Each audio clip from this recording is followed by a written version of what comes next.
అందుకని ఏం చేశాడు, ఒక చిన్న తుపాకీ పట్టుకొచ్చాడు. ఆ తుపాకీ ఏమో ఎట్లా ఉంది, అది AK-47కి తక్కువ, మిసైల్కి ఎక్కువ లాగా ఉంది.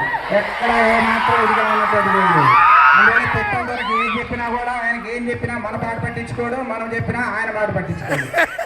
నేనేమో ట్రెడిషనల్ డ్రెస్ వేసి రమ్మంటే తనేమో ఒక పంచ కట్టుకొస్తాడు అనుకుంటే అది లేదు ఇది లేదు, చక్కగా ఒక లుంగి కట్టుకొచ్చి ఒక చొక్కా వేసుకొచ్చి ఇది చేసుకొచ్చి చేసుకున్నాడు. మరి ఇట్లా చేసుకుని వస్తే మన స్కూల్లో ఎట్లా మనం ఏదో చేస్తామో, ఆయన కూడా ఏం చెప్పాను, తనకు ఉన్నటువంటి దాంట్లో నాలెడ్జ్లో మొత్తంగా చెప్పమంటే ఏ మాత్రం కూడా అవకాశం లేకుండా DAV బస్ స్కూల్స్ అన్ని నాయే అని అంటున్నాడు. పొద్దున్నీ నాయ అంటే మరి నేను ఎక్కడి నుంచి తీసుకుని రావాలా? అందుకని నేనేం చెప్పాను, సరే ఆ బస్సులన్నీ నీయే, రేపటి నుంచి బస్సుల్లో రా అంటే నేను బస్సులో ఎందుకు వస్తాను, డ్రైవర్లు క్లీనర్లు ఉండగా వాళ్ళని వేసి రమ్మని చెప్పాను. కానీ వాళ్ళ దగ్గర ఏమో డబ్బులు లేవు, మేము రావయ్యా అన్నాడు.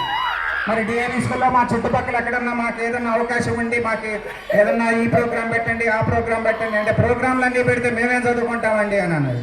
చదువుకున్నానంటే చదువుకోవడానికి కాదు, మొత్తం అన్ని రకాలుగా ఉండాలి అని చెప్పాను. కాబట్టి హర్ష ఏం చేసినా కూడా మనకి చక్కగా పెట్టెల దొరదాగా చేశాడు. అందువల్ల మీరు కూడా అక్కడ వాళ్ళు చెప్పినటువంటి దాంట్లో ప్రతి పార్టీలో చేరండి, కానీ ఏ పార్టీకి ఓటు వేయద్దని చెప్తున్నాడు.